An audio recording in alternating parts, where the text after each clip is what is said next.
Good day, everybody. Welcome to episode 17 of my tutorial series for beginner players in Minecraft Java Edition. Today, we will be looking at how to make your surrounding area and your starter house safe against mobs.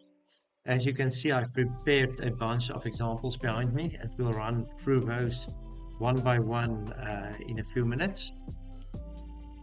Let us first talk about the basics of protecting your surrounding area against mobs. Lighting, especially torches, but any other type of lighting is definitely one of your first priorities in the game.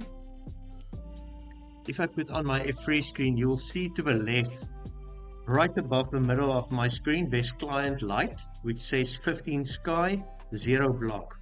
That 0 block means that the block I'm looking at has a 0 light value.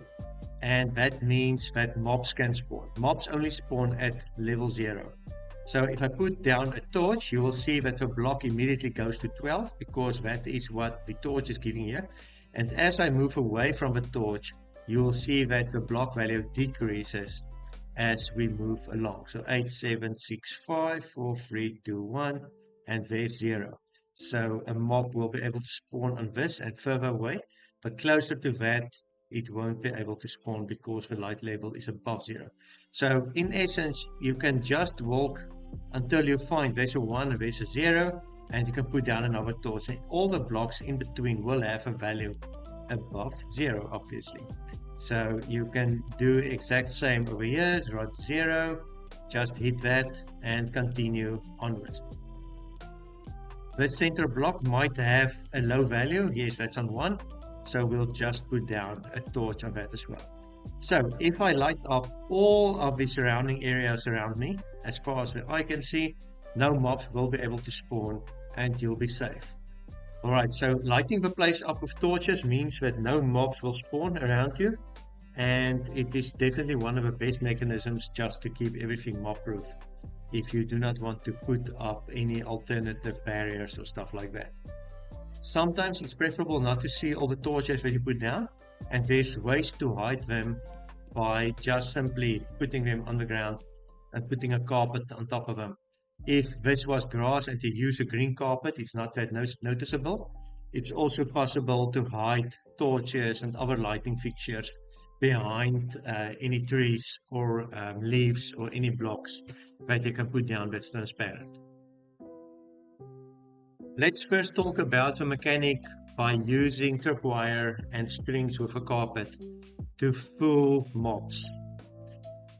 The whole premise of this is that a mob will see a hole, preferably too wide in my opinion, and they see this as a hole that cannot be walked over, and thus they tend to move past it. So the premise is, if you put down 2 tripwires at least, connect those with string, you just might not be able to see the string down there, but it's there. That one did not connect. Alright, there's a string, you can see the string there, and you put your carpets on top of those and cover the entire area. Why did the string not connect down there? Sorry, let me just fix this. That's it. Alright. The mobs will not see the carpets as something that they can move over, and they should tend not to try and move over this, but you can walk over it as you want to. This is one method of at least stalling mobs, but it's not completely foolproof, and we'll see that in a minute. So there's a few other options. The one I did there is only 1 down. Mobs don't see this as a hole because they can jump out of it, and this is not acceptable as well because they can also jump out of it, so they'll try to walk over it. So it has to be 2 deep at least, but as I'll showcase in a few, you'll see that it's not entirely mob proof as it should be. Alright, let's look at the first house. Any wall that you build that is too high will keep out mobs automatically, and you'll just have to do your entrance. As already showed, this is a 1 high application of a tripwire and string application, and it will not be sufficient to keep out the mobs. Let's just turn it to night. And I will have to be in survival. Alright, I'm just going to spawn a zombie. Just over there. And you'll see that that zombie is going to get over this barrier. It will delay him. They do get the impression that they can't walk over it. But I've had, yeah, see, there it comes, where it just navigates past that barrier. And especially if you have two behind one another, the previous one or the next one will be getting over quite quickly, or the other one will push it past it. All right, so that's house number one. All right, so for house number two, I have put up the carpet system again. This is now too deep, and we'll test and see how far the mobs go with that. Fences prevent mobs from jumping on them. You yourself cannot do it unless there's a carpet on top of it. But obviously we don't do that over here. And then I've set up a 2 deep with trapdoors. And you can walk over this. Mobs will also see this as walkable, since this trapdoor is taking up this entire space and that one takes up that block. And I see this as walkable, even though it's not. So let's just go back into night and survival and do that again. Right, so that zombie will think that he can walk over this. In my view, we'll have it 1 or 2 houses down. This is the only foolproof option, but it's your choice if you want to use it like that. Alright, let's see what the zombie does with this. They'll try to walk over it, see, and they got through. So even though the carpets fool them, it's not foolproof. And hence is not an entirely secure system in my view. Alright, for house number 3, we've put down some berry bushes. This carpet system is also 2 down. So we'll see what happens on that. As you already know, they can get through that. And this one is single width, but it is also 2 down. So let's see what they do with that. Berry bushes will keep out the mobs, but remember that they hurt you as well.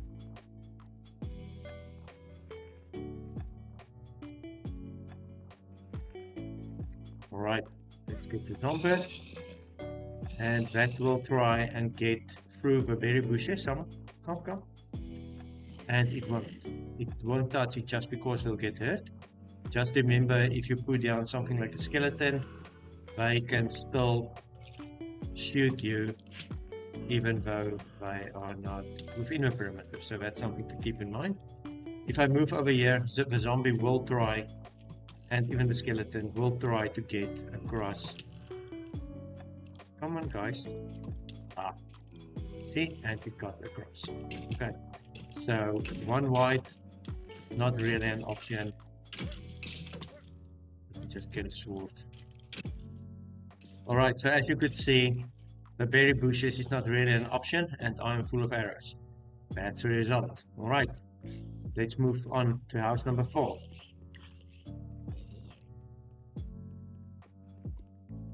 This option is the only foolproof option in my opinion. It is a 2 wide, 2 deep system, which means that a mob can't jump over it accidentally. And if you do this, you can walk over. And the zombie will see this as walkable. He'll walk over that, but he won't try and cross the, let's call it the pit of lava. See, so he'll stay over there and we'll look at one another. And if I come over here, they'll try to walk over that, and it won't work, obviously. Thank you, guys. Right, easy one.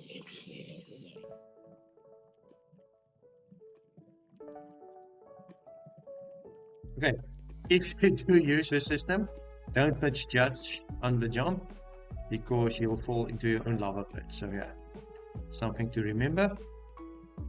Alright, I'm not even going to showcase this one, in action. Obviously, the mobs will try and walk over, fall in, but they will just be trapped in here then again. You can use exactly the same lava system, fill this with lava if you want to. But the reason I show you like this is that you can put down water streams and take the mob somewhere else where you could do something with them, either a mob farm or whatever the case might be. Not really something I would do, but your own preference. On to house 4 then. This is an interesting one. The rails will prevent the zombies from crossing it. Some will be pushed over by a zombie behind it though, so it's not entirely mob proof. But skeletons will be able to navigate this by accidentally jumping and they can get across. Alright, so it would also slow down any mobs that want to try and get here, but it's not entirely foolproof as well. So let's just jump into that.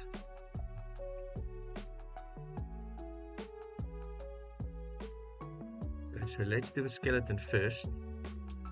Come on, do it. You can do it. Let's see if it comes for me from here.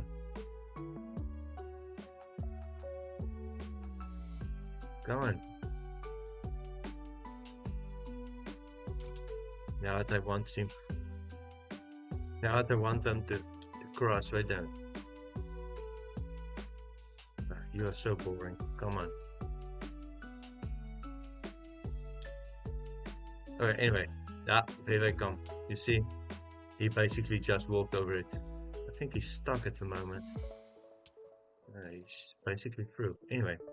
So, not skeleton proof.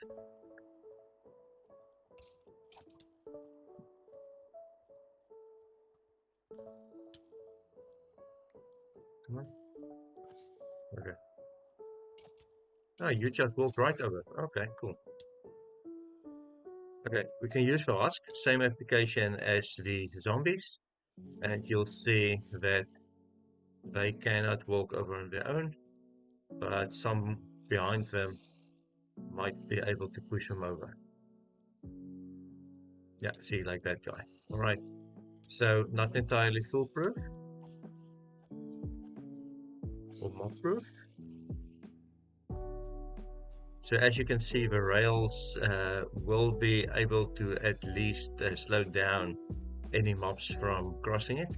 And if you have it like 20 or 30 blocks out as a perimeter around and everything is lit up by candles, I don't think that you would be bothered by mobs all that much. Alright, let's go to the next house. Alright, so let's look at the doors. The idea here is simple. If you would have had a 2-by wall with a door, nothing would have been able to get through that. So the door is closed and you can't get out or in, and the zombies or the skeletons can't come in or out, obviously.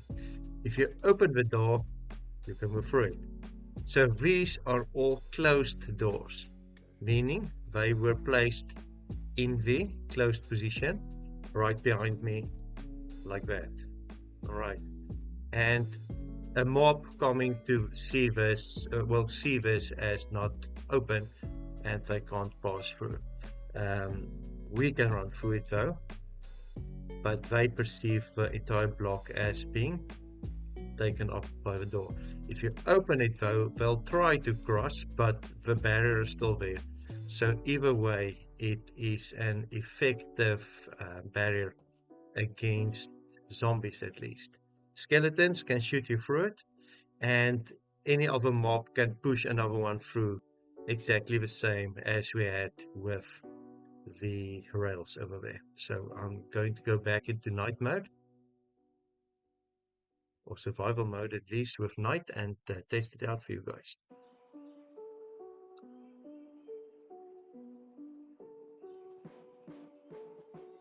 Okay, so there's a zombie,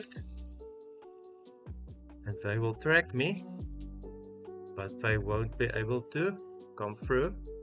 Let's see if they start pushing one another. Somebody's going to come through. I'm quite sure about that. No? Yeah. I'm going to push that guy through. And here he comes. Perhaps an extreme case, but still it's possible for them to come through. Let's try out the skeletons though. You can definitely shoot me through the door, I know that. Yeah, there we go.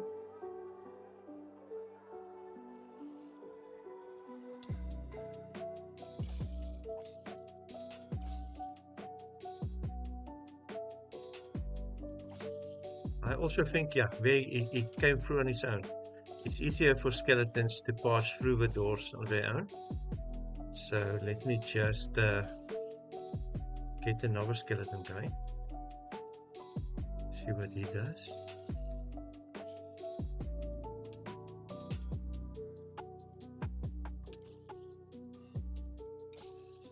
Oh, sorry, Skelly. I'm actually going for the zombies. Okay, so let's try this again. There and there. Let's just eat before they kill me.